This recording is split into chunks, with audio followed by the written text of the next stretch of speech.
Հայաստանի վարչապետի պաշտոնը զբաղեցնող Նիկոլ Փաշինյանը հայ ժողովրդին անվանում է շուն շանգյալներ։ Նա հայոյախոսում է հայ առաքելական Սուրբ եկեղեցու հասցեին, սպառնում ընդդիմախոսներին լցնել ԱԱԾ պատվալները։ Ալեն Սիմոնյանը թքում է հայ քաղաքացու վրա։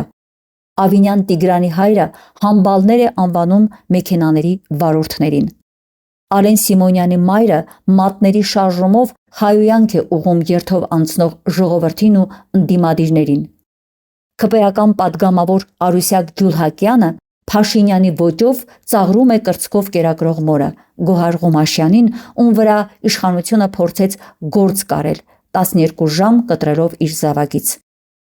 Փաշինյանի կորտեժը վթարի ենթարկեց հղի կնոջը Սոնա Մնացականյանին և օգնություն ցուցաբերելու փոխարեն անտարբերությամբ հեռացավ ողբերգության կողքից։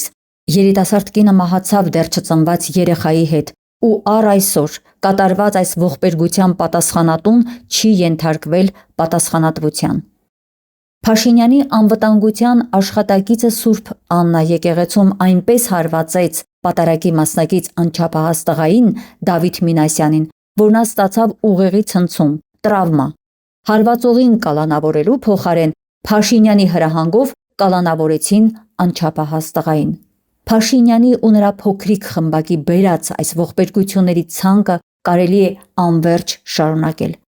բայց նրա իշխանությունը, նրա բերած ավերն այլևս չի կարող շարունակվել։